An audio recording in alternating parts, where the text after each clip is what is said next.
Goeiemôre, goeiemiddag, goeienaand. Hier is Straatwyse, my naam is Dion Loos. Nou vandag wil ek jou iets vertel wat my oorlede oom in Nederland my geleer het. Nou hy was al amper 50 jaar lank dominee, een van die wysste mense wat ek ooit geken het. Nie omdat hy al die antwoorde gehad het nie, maar omdat hy die kuns verstaan het om op 'n ander manier na die lewe te kyk. En een van die goeters wat hy gesê het was dat alles wat in die lewe met jou gebeur aan jou kant van jou oë.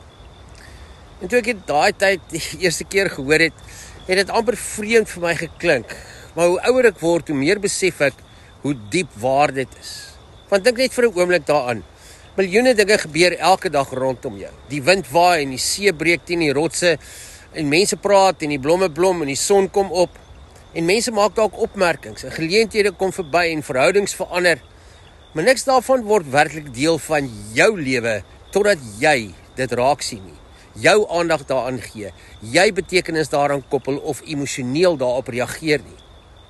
Nou hier rondom my vandag is hier honderde blommetjies. Hulle blom eenvoudig en hulle probeer niemand beïndruk nie. Hulle wag nie vir goedkeuring van my of van jou nie. Hulle vra nie of jy hulle mooi vind nie. Hulle speel bloot, hulle rol. Maar die oomblik wat ek dit raak sien, word hulle deel van my ervaring. En of hulle nou mooi is of nie, is nie die blom se besluit nie. Dis my interpretasie, my herinneringe, my emosies, my definisie van skoonheid. Dit verklaar hoekom twee mense presies dieselfde gebeurtenis kan beleef en totaal verskillend daarop reageer. Dieselfde werkverlies, vir die een persoon is dit die einde en vir 'n ander een is dit die begin van iets nuuts. Dieselfde uitdaging, vir een is dit 'n bedreiging en vir die ander is dit 'n avontuur. Dieselfde verhouding, vir die een is dit verstikkend of maak dit hulle bang en vir ander een is dit 'n geleentheid vir groei. Dieselfde kritiek en vir die een persoon breek dit hulle selfvertroue af en vir 'n ander word dit 'n waardevolle terugvoer in hulle lewe. Dieselfde lewe, verskillende oë. Die ou spreekwoord sê beauty is in the eye of the beholder. Maar ek dink dit gaan selfs verder as dit.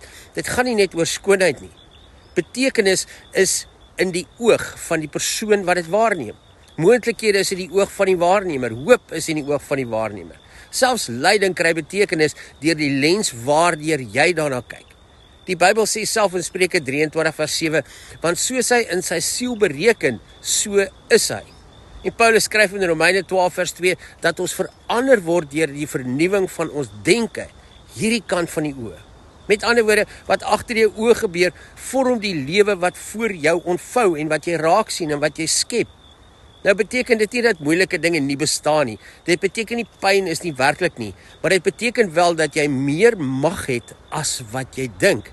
Jy is nie net 'n slagoffer van alles wat gebeur nie, jy is 'n deelnemer in die betekenis wat jy daaraan gee. Die blomme blom net, die see is net see en die bosveld is net bosveld en vuur is bloot net koolstof wat brand.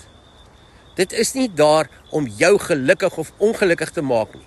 Die blom het nie jou goedkeuring nodig om mooi te wees of nie. Jy is die een wat die mooi daarin ontdek en raak sien. En miskien geld dit ook vir jouself. Miskien is jy nie so gebroke as wat jy dink nie. Miskien is daar nie soveel fout met jou nie. Miskien is daar meer potensiaal in jou as wat jy raak sien of jouself gun. Miskien is daar geleenthede rondom jou wat jy nog nie raak sien nie of verkeerd sien.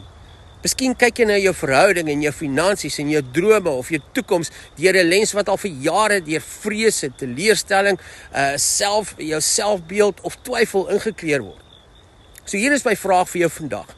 Wat gebeur agter jou oë? Want daar in daardie ruimte, tussen wat gebeur en hoe jy dit interpreteer, lê een van die grootste geskenke wat God vir ons gegee het, die vermoë om anders te kies, anders te sien, anders te definieer, anders te leef. As jy vandag net grouheid sien in jouself en in ander mense of in die wêreld rondom jou, stop vir 'n oomblik en vra vir jouself, is die wêreld werklik net grou? Of is dit moontlik dat die lens waardeur ek kyk aandag nodig het? Maar dalk is die blomme nog steeds besig om te blom en dalk wag die mooi nie om geskep te word nie. Dalk wag dit vir jou, net soos geluk en vrede en al die mooi goeders vir jou om dit te begin raak sien. Ek hoop jou dag is lekker en tot ons weer saam stap. Mooi loop.